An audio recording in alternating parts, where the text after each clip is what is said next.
रहमान रहीम। अस्सलाम वालेकुम स्टूडेंट्स। आज आपके लिए जो ऐसे का टॉपिक चुना है वो है promoting tourism opportunities and challenges to Pakistan. अब ये जो अपॉर्चुनिटीज़ एंड चैलेंजेस की जब बात होती है तो then it means he is talking about future, what opportunities will be available to Pakistan in future or maybe at present, and what are the challenges we are going to confront. So this means we are talking about future. However, यहाँ पे जगह की कमी की वजह से because of the space constraint I have written the opportunities, और opportunities भी शायद मुकम्मल नहीं हो सकी, आपको लेकिन ट्रैक दे दिया है। चैलेंजेस मैंने नहीं लिखे, चैलेंजेस वैसे मैं आपको बता दूंगा कि कौन से चैलेंजेस हो सकते हैं। टूरिज़म के बारे में अगर आप दुनिया की मेजर कंट्रीज़ को देखें जो टूरिज़म जहाँ पर बहुत ज़्यादा है, टूरिज़म का मतलब है foreign visitors and even sometimes domestic visitors, they are visiting different places either for recreational purposes, business purpose और to meet their relatives. Pakistan में टूरिज़म 9/11 के बाद बहुत ज़्यादा डिक्लाइन कर गया। हालांकि उससे पहले भी बहुत ज़्यादा टूरिज़म नहीं था। ऑलमोस्ट एक अंदाजे के मुताबिक जो 1999 की एक फ़िगर है, जो ऑफिशियल फ़िगर है, उसमें 3.5 लाख से ज़्यादा लोग पाकिस्तान में ट्रैवल करते थे। लेकिन उनमें से भी बहुत ज़्यादा वो वाले लोग थे जो फ़ॉरेन कंट्रीज़ में जॉब करने वाले, और वो पाकिस्तान में अपने रिलेटिव्स को मिलने के लिए आते थे। फ़ॉरेन वो जो पासपोर्ट और वीज़ा वगैरह होता है उसके ऊपर पाकिस्तान में आते थे। उसके अलावा जो बिज़नेस टूर्स थे वो भी होते थे, लेकिन जो हमारी रिक्रिएशनल पर्पस के लिए टूरिज़म इतनी ज़्यादा नहीं होती थी। मगर उसकी सबसे बड़ी रीज़न है जिन जिन जगह पे टूरिस्ट अट्रैक्शंस हैं वहाँ पे गवर्नमेंट इंफ्रास्ट्रक्चर नहीं बना पाई थी because of the financial constraints, क्योंकि फाइनेंशियल कंस्ट्रेंट एक बहुत बड़ा रीज़न रही है पाकिस्तान में। पाकिस्तान की जो डेवलपमेंटल जो फंड्स हैं वो बहुत ही थोड़े से एरिया को कवर करती हैं, मे बी रोड्स को बनाने में और ब्रिजेस बनाने में और ऐसी कुछ चीज़ें बनाने में उसको करती हैं। लेकिन हमारा जो डेवलपमेंटल जो बजट है वो मिनरल एक्सप्लोरेशन के लिए काम नहीं होता, वो डैम्स बनाने के लिए इस्तेमाल नहीं होता, वो एजुकेशन और हेल्थ के लिए इस्तेमाल नहीं होता। तो इतने पैसे कहाँ से आएंगे कि हम टूरिज़म के लिए इंफ्रास्ट्रक्चर को बिल्ड कर सकें। और इसके बाद गवर्नमेंट की जो विल पावर है वो भी बहुत कम थी। तो ये हमारी अभी भी कंस्ट्रेंट है। लेकिन अभी जो प्रेजेंट गवर्नमेंट है, incumbent setup that is showing will power and they are increasing interest in promoting tourism in Pakistan, वो अभी शो कर रहे हैं। वो हमारी स्ट्रेंथ्स बन जाती हैं, वो हमारी अपॉर्चुनिटीज़ बन जाती हैं जो हम अपने ऐसे में लिखेंगे। 9/11 के बाद तो ड्रेस्टिकली नीचे आई और फॉरेन टूरिज़म ना होने के बराबर आई जो रिक्रिएशन पर्पसेस के लिए पाकिस्तान में होती है। उसके लिए ज़्यादा सिक्योरिटी सबसे बड़ी रीज़न थी, और टेररिज्म की जो वेव सुसाइड अटैक्स वो पाकिस्तान में चल रहे थे, और अफ़गानिस्तान में जो डिस्टर्बेंस थी उसके इम्पैक्ट पाकिस्तान के अंदर आ रहे थे। चैलेंज है। दुनिया की बड़ी बड़ी जो टूरिस्ट रिजॉर्ट्स हैं, जो ऐसी कंट्री जो टूरिज़म से पैसा कमा रही हैं, उसमें से अगर हम देखें तो स्विट्ज़रलैंड का नाम हमारे ज़हन में आता है। वहाँ पर माउंटेन्स हैं, माउंटेन रेंजेस हैं, अल्पाइन की एल्प की माउंटेन रेंजेस हैं, और वो उन्होंने वहाँ पे बहुत अच्छा इंफ्रास्ट्रक्चर बनाया जिसकी वजह से बहुत सारी टूरिज़म वहाँ पे होती है, फैसिलिटीज़ भी दी हैं। ये एक ऐसी इंडस्ट्री है जिसके ऊपर डिक्लाइन नहीं आ सकता, यानी ये सस्टेनेबल है। एक सीनिक ब्यूटी है वो वहीं पे रहेगी। This will remain a sustainable industry that will not deteriorate with the passage of time if the country manages it well.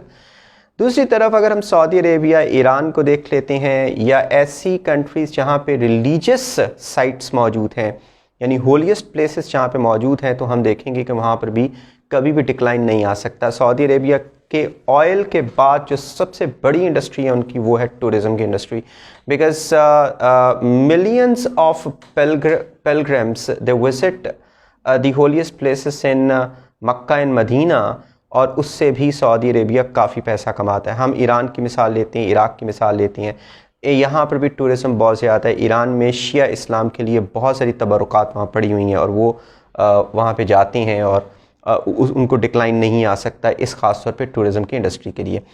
तो दुनिया जो है इस तरफ को मूव कर रही है। मालदीव्स ने अपने बीचेस की खूबसूरती को और डेवलप किया है, होटल्स की चेन बनाई है, फैसिलिटेट किया है, वहाँ पे जो सोशल जो प्रोविजंस हैं वो दी हैं, तो उससे उन्होंने अपने बीचेस को इस्तेमाल करते हुए टूरिस्ट अट्रैक्शन बनाई है। उसके अलावा दुबई जो सैंड ही सैंड है, उन्होंने वहाँ पर इंफ्रास्ट्रक्चर बिल्ड किया है और रियल स्टेट के कंस्ट्रक्शन के बाद उन्होंने उसको इंटरनेशनल मार्केट बना लिया है।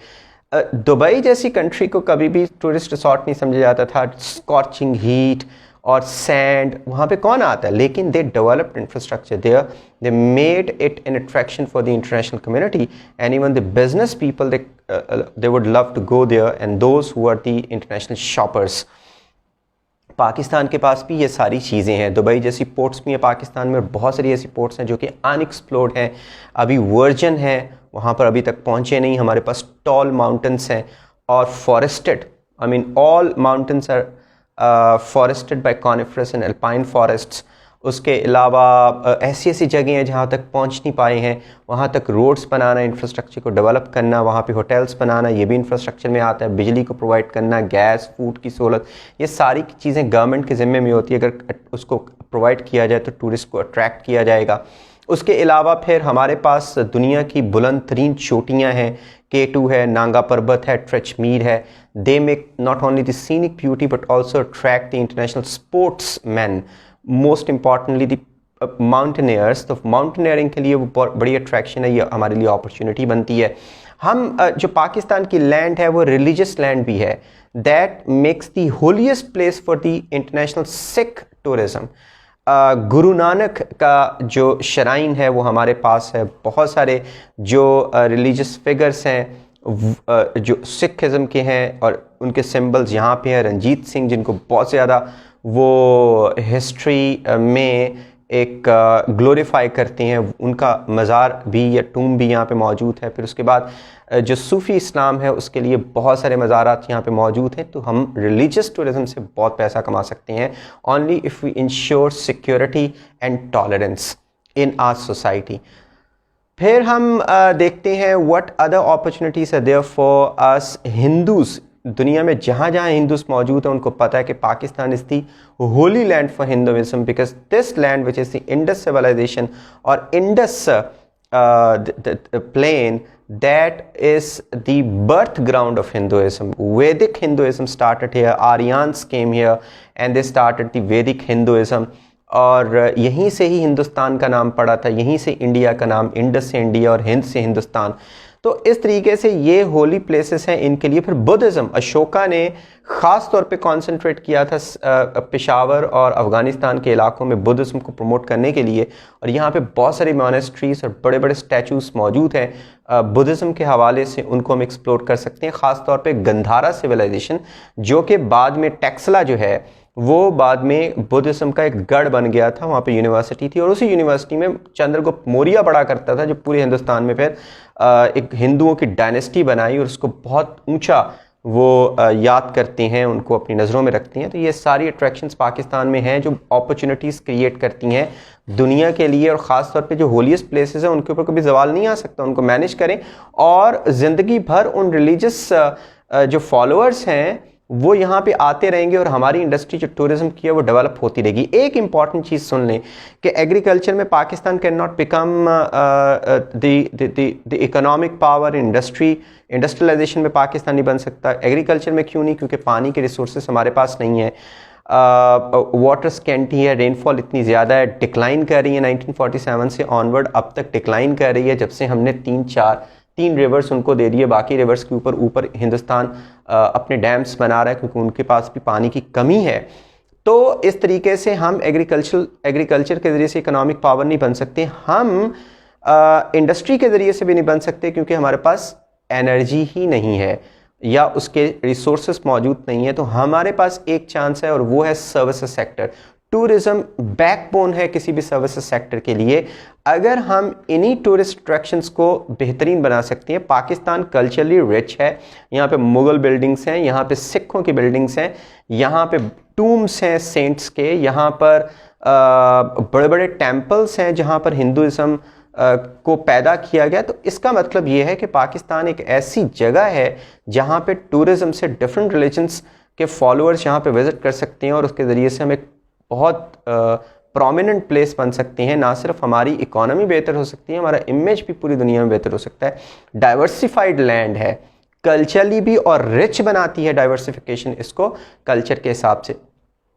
यहाँ पे पासेस हैं, हिस्टोरिक पासेस, शंदूर पास है, यहाँ पे खैबर पास है, जहाँ से गुजर के बहुत सारे इन्फ्लुएंसेस पाकिस्तान और हिंदुस्तान में आते रहे थे। इस्लाम की बात नहीं, इस्लाम से पहले हम देखें तो आर्यंस यहाँ पर आए, आर्यंस के बाद फिर ग्रीक्स यहाँ पर आए, अलेक्जेंडर द ग्रेट अपनी फोर्सेस को यहाँ पे लेके आया। फिर उसके बाद हम देखते हैं पर्शियंस ने, बल्कि ग्रीक से पहले भी पर्शियंस ने यहाँ पर एम्पायर बनाई। पर्शियंस के बाद फिर ग्रीक्स आए, ग्रीक्स के बाद जो बड़ी एम्पायर है वो चंद्रगुप्त मौर्य है।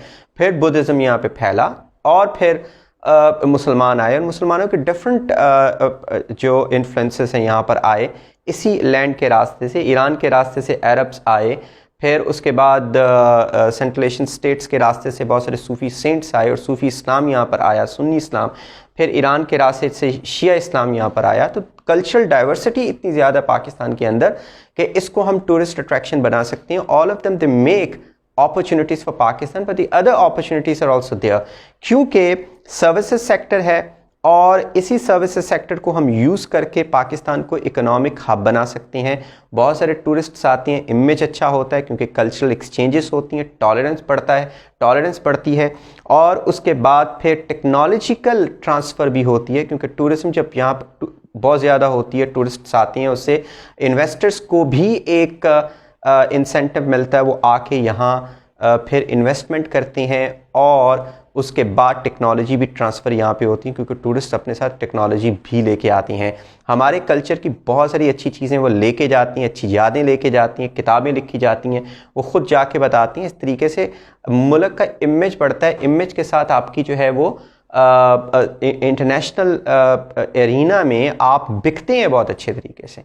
तो बहुत सारी अपॉर्चुनिटीज़ हैं जो पाकिस्तान के लिए हैं और ख़ास तौर पर इस वक्त गवर्नमेंट सीरियस है। ये भी एक बहुत इंपॉर्टेंट, क्योंकि पीछे एक कंस्ट्रेंट रहा है, गवर्नमेंट की विल पावर इतनी ज़्यादा नहीं रही है, वो उस कंस्ट्रेंट की वजह से हमारी टूरिज़्म नहीं फैलती फूलती रही।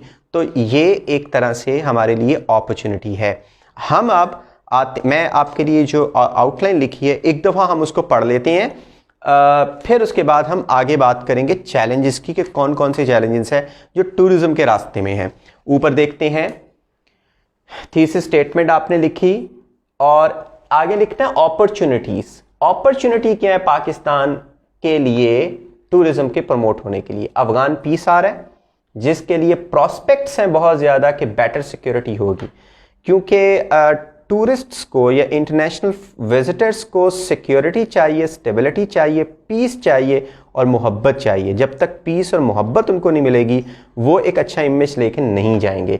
तो ख़ास तौर पर ज़रबे अज़ पर ऐसे ऑपरेशंस के बाद और ख़ास तौर पर अफ़गान पीस के हवाले से हम पाकिस्तान की आर्मी ने एक डेडली ब्लो दिया है टीटीपी को। अफ़गानिस्तान के अंदर बहुत से उनके लीडर्स मारे गए, इंफ्रास्ट्रक्चर टूट गया, लेकिन बहरहाल अफ़गान पीस एक फ़ाइनल स्टेबिलिटी लेके आएगा जो हमें अपॉर्चुनिटी देगा पाकिस्तान को टूरिस्ट हब बनाने के लिए।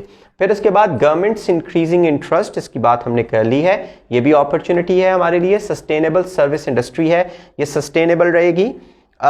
नंबर एक, बहुत सारी इंडस्ट्रियलाइजेशन होती है तो पोल्यूशन होती है, हम अगर मैनेज करें तो ये सस्टेनेबल हो सकती है अगर पोल्यूशन का हम ख्याल रखें। और दूसरे नंबर पर ये हमेशा रहेंगी अगर गुरु नानक यहाँ पे पैदा हुए थे या गुरु नानक क्या मज़ार यहाँ पर है तो वो तो हमेशा से रहेगा, वो तो कभी किसी और जगह पे नहीं जा सकता। तो ये सस्टेनेबल है, हमारे फ्यूचर जनरेशन्स के लिए भी ये रहेगी, ये ख़त्म नहीं हो सकती है। टूरिज़्म विल हेल्प, कौन कौन सी चीज़ें हमें देगी टूरिज्म और वही अपॉर्चुनिटी बनेगी? Correct Pakistan balance of payment, Pakistan का बैलेंस ऑफ पेमेंट अच्छा हो सकता है, जीडीपी ग्रो कर सकती है, हमारी इकोनॉमी बेहतर हो सकती है, डबल डिफिसिट से हम निकल सकते हैं। क्रिएट डोमेस्टिक एम्प्लॉयमेंट, जिन जिन इलाकों में, पहाड़ी इलाकों में वो जाते हैं वहाँ पर सारे के सारे लोगों को एम्प्लॉयमेंट मिलती है और ख़ास तौर पर उनकी जो डोमेस्टिक इंडस्ट्री है जिसको कॉटेज और क्राफ्ट इंडस्ट्री कहते हैं उसको प्रमोट किया जाता है और ख़वातीन को एम्प्लॉयमेंट मिलती है। ख़वातीन जो कि घरों से बाहर जाके तो काम नहीं कर सकती हैं, वो घरों में ही एम्प्लॉयमेंट स्टार्ट कर देती हैं, क्राफ्ट और कॉटेज इंडस्ट्री में अपने मर्दों का साथ देती हैं और उनकी एम्प्लॉयमेंट को यूज़ किया जाता है। और फिर इससे अर्बन और रूरल अर्बन माइग्रेशन नहीं होती। जब उनको वहीं पे एम्प्लॉयमेंट मिल जाएगी, जॉब्स मिल जाएंगी, तो वो अर्बन एरियाज़ के अंदर माइग्रेट करने की कोशिश नहीं करेंगे।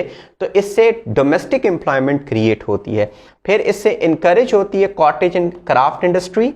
फिर इससे more food, it help to produce more food, क्योंकि टूरिस्ट्स आएंगे, होटल्स बनेंगे और वहाँ पर फूड सप्लाई होगा। एग्रीकल्चरिस्ट जो है उसको इंसेंटिव मिलेगा, वो फूड उगाएगा, उसको प्रॉफिट होगा और एग्रीकल्चर भी थ्राइव करेगी। इससे इम्प्रूव होगी हमारी लोकल इंफ्रास्ट्रक्चर। ज़ाहिर है जहाँ टूरिस्ट्स आ रहे हों, हम उनको जो है इंफ्रास्ट्रक्चर के बगैर वहाँ पे नहीं भेज सकते। हमारे नॉर्दर्न एरियाज़ में ख़ास तौर पे कालाम, सवात से ऊपर इतने खूबसूरत मकामात हैं, लेकिन वहाँ तक रोड्स नहीं बनी, और कुछ रोड्स तो अनपेव्ड हैं जहाँ पर टूरिस्ट्स जाते नहीं हैं या जाते हुए डरते हैं, मगर वो जाना ज़रूर चाहते हैं। तो वो इंफ्रास्ट्रक्चर जब तक नहीं मिलेगा, चाहे वो एयर ट्रैवल के ज़रिए से हो, चाहे वो रोड्स को पक्का करने से हो, तो जब, और वहाँ पे होटल्स का होना, वहाँ पे बिजली और गैस का होना, ये सारी चीज़ें मौजूद होंगी, तो फिर ही इंफ्रास्ट्रक्चर की मौजूदगी की वजह से वहाँ पे टूरिज़्म हो सकेगा। फैसिलिटेट कल्चरल एक्सचेंजेस, जो टूरिस्ट यहाँ पे आते हैं डिफरेंट कल्चर्स लेके आते हैं और यहाँ से कल्चर्स लेके जाती हैं, तो इस तरीके से कल्चरल एक्सचेंज होती है। जब कल्चरल एक्सचेंज होती है तो वहीं पर टॉलरेंस भी आती है, यानी एक सोसाइटी प्लुरलिस्टिक बनती है।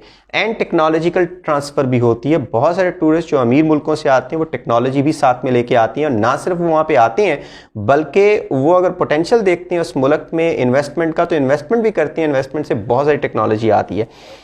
It will build image of A culturally diversified and rich nation. इससे इमेज बढ़ता है कि कल्चरली डाइवर्सिफाइड और रिच नेशन। आगे देखते हैं, ऊपर मैंने कुछ लिखी है, tourist attractions they also create great opportunities for international tourism.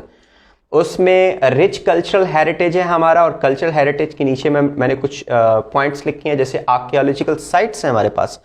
दुनिया की पुरानी तरीन the ancient most civilizations they lived in the area which is now Pakistan, such as Mohenjo-daro। आज से 6000 साल पहले ये जो मोहेंजो-डेरो और हड़प्पा की इंडस सिविलाइजेशन इसने रहना शुरू किया, और 4000 साल पहले यानी 2000 BC में इसको उरूज मिला। तो इसका मतलब है पुरानी तरीन सिविलाइजेशंस यहाँ पे मौजूद हैं।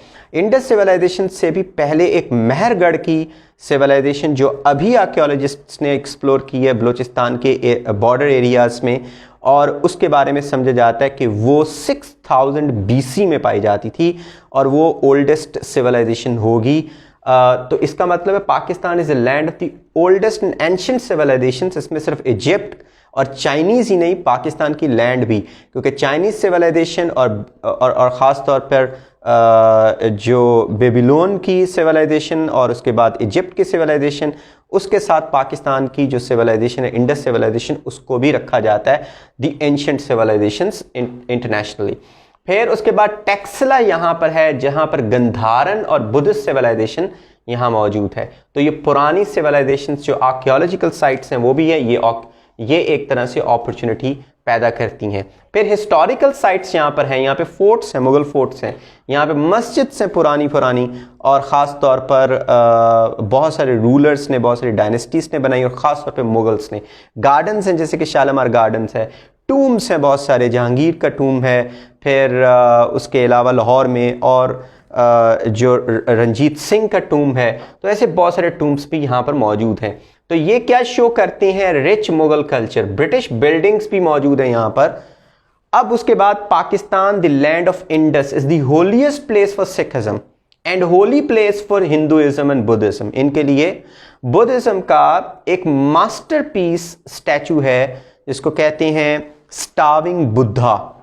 वो पाकिस्तान में टेक्शाला यानी टेक्सला के करीब से मिला और वो अभी भी लाहौर म्यूजियम मौजूद है। उस एक बुद्धा की कीमत का अंदाज़ा हम इवन मिलियंस में भी नहीं लगा सकते। इवन के मुझे अभी भी याद है कि when I was on the visit to that museum, one of my friends was working there as a curator, उन्होंने मुझे बताया था कि जापान ने ऑफ़र की है कि इस बुद्धा को सिर्फ इतने दिनों के लिए हमारे यहाँ पे भेज दें और हमसे इतना पैसा ले लें, क्योंकि वहाँ पे लोग तरस रहे हैं उस मास्टरपीस को देखने के लिए। वो सिर्फ पाकिस्तान में मौजूद है और ऐसी बहुत सारी जो स्टैचूज़ हैं और साइट्स हैं वो पाकिस्तान में मौजूद हैं। उसके साथ सूफ़ी इस्लाम यहाँ मौजूद है। ऑल शो डाइवर्सिफिकेशन, इससे पता चलता है कितनी डाइवर्सिफिकेशन है। The land of varied foreign influences, बहुत सारे इन्फ्लुएंसेस यहाँ पे आए। मॉडर्न बिल्डिंग्स भी यहाँ पे मौजूद हैं, जैसे आप फैसल मस्जिद की बात कर सकती हैं, जैसे आप पार्लियामेंट हाउस की बात कर सकती हैं, प्रेसिडेंशियल पैलेस की बात कर सकती हैं, और इसके अलावा और बहुत सारी मॉडर्न बिल्डिंग्स हैं जो अभी रिसेंटली हमें पाकिस्तान के बाद बनाई है। फिर सीनिक ब्यूटी यहाँ पर मौजूद है। टॉल फॉरेस्टेड माउंटेन रेंजेस हैं, नॉर्थ में स्नो कैप्ड पीक्स हैं, मिसमराइजिंग वैलीज हैं एंड गॉर्जेस ये मौजूद हैं। वर्ल्ड हाई पीक्स हैं जिसमें K2 है, नांगा पर्वत है, जिसमें टेरेचमीर है, ये मौजूद हैं। और इसमें माउंटेनियर्स जो हैं वो शौक से पाकिस्तान में आते हैं, क्योंकि K2 की जो पीक है वो माउंट एवरेस्ट से भी ज़्यादा मुश्किल है उसको ऑक्यूपाई करना, हालांकि वो सेकंड हाईएस्ट पीक है K2। माउंटेनियर्स यहाँ पे आती हैं और अच्छा इमेज लेके पाकिस्तान का यहाँ पे जाती हैं, लोकल के कल्चर को लेके जाती हैं। उसके अलावा आप कुछ एग्जांपल्स भी लिख सकते हैं दूसरे मुल्कों की, कि दूसरे मुल्क किस तरीके से टूरिज्म में बहुत आगे हैं। अगर कोई अपनी कोस्ट लाइन्स को यूज़ करके बीचेस से पैसा कमा रहा है तो पाकिस्तान के पास बहुत लंबी बीचेस के लिए कोस्ट लाइन है, और मकरान का एरिया और मेहरान का एरिया और बहुत सारे बीचेस अनएक्सप्लोर्ड हैं, अभी वर्जन है। माउंटेन रेंजेस के ऊपर बहुत सारी साइट्स हैं जो अभी देखी नहीं किसी नंगी आंख ने। इसी तरीके से हम बात कर सकते हैं होली साइट्स की, अगर सऊदी अरेबिया ईरान है तो पाकिस्तान में मौजूद है। तो ऐसे हम बात कर सकते हैं कि अगर स्विट्ज़रलैंड है तो स्विट्ज़रलैंड से कम खूबसूरती पाकिस्तान में नहीं है, पाकिस्तान के नॉर्दर्न एरियाज़ में। अब हम बात करेंगे चैलेंजेस की। चैलेंजेस मैं यहाँ पे नहीं लिख पाया हूँ, ना मैं लिख पाया हूँ दूसरे मुल्कों की एग्जाम्पल्स, क्योंकि जगह नहीं थी, लेकिन मैं चैलेंजेस आपको बता, अपने ज़हन में आप लेके आए कि what challenges did Pakistan confront. पहला चैलेंज है फाइनेंशियल कंस्ट्रेंट, डेफिसिट हमारा पहले चल रहा है। डेवलपमेंट के लिए पैसे नहीं है, एजुकेशन और हेल्थ के लिए हमारे पास पैसे नहीं है, तो हम किस तरीके से टूरिस्ट रिसोर्ट्स को बेहतर बनाएंगे। और पॉलिटिकल विल का ही सिर्फ होना इम्पॉर्टेंट नहीं है, उसके साथ रियलिटीज़ को भी मानना पड़ेगा। नो डाउट इस वक्त पॉलिटिकल विल है इस इनकम्बेंट गवर्नमेंट की, वो इंटरेस्ट दिखा रही है, लेकिन जब उनके हाथ बंधे हुए नज़र आएंगे, पैसे नहीं होंगे, टूरिज़्म को नहीं वो इंफ्रास्ट्रक्चर को डेवलप नहीं करेंगी, तो फिर ये विल पावर भी आहिस्ता आहिस्ता नीचे आ सकती है। उसके साथ हम देख सकते हैं अभी भी सिक्योरिटी का इशू मुकम्मल तौर पे ख़त्म नहीं हुआ। कराची की गैंग वॉर्स मौजूद है, जब तक रेंजर्स मौजूद हैं वहाँ पे कैप है उसके ऊपर, लेकिन वो फिर स्टार्ट हो सकती है। तालिबान अभी बेहोशी की हालत में ज़रूर है मार खा के, लेकिन जो TTP है वो किसी वक्त भी उसकी रीबर्थ हो सकती है। और इसके अलावा बहुत सारे सिक्योरिटी के मसाइल हमारे यहाँ पर हैं, कॉन्फ्लिक्ट्स मौजूद हैं। अभी भी हमारे जहनों में फॉरेनर्स के बारे में एक वो हेट्रेड सी मौजूद है, लेकिन उसके बाद ये एक चैलेंज हो सकता है। उसके बाद अगर हम चैलेंज की बात करें तो टूरिज़्म के बारे में भी कहा जा रहा है कि इससे बहुत ज़्यादा अगर अच्छे तरीके से मैनेज ना किया जाए, क्योंकि हमारी मिस गवर्नेंस की वजह से पहले ही बहुत सारे टूरिस्ट रिसोर्ट्स जो हैं वो गंदगी का ढेर बनते जा रहे हैं। ख़ास तौर पे मलका कोसा, जिसको क्वीन ऑफ द माउंटेन्स कहा जाता था, वहाँ पर बहुत गंद पड़ चुका है, डिफॉरेस्टेशन हो चुकी है, होटल्स को बनाने के लिए लैंड ख़राब हो चुकी है वहाँ पर, और पोल्यूशन की वजह से हालात वहाँ बहुत पहले से गंदे हो चुकी हैं। तो एक ये बहुत बड़ा चैलेंज हमारे सामने है कि क्या टूरिज़्म इंडस्ट्री जो है, जब बहुत सारे लोग आएंगे तो क्या गवर्नमेंट में इतनी कैपेसिटी है कि वो मिसमैनेजमेंट को छोड़ के गुड मैनेजमेंट करे और उन एरियाज़ में सफाई का भी इंतज़ाम करे और पोल्यूशन को फैलने से रोके। तो ऐसे बहुत सारी चैलेंजेस हैं जो हम अपने सामने लिख सकते हैं टूरिज़्म के हवाले से।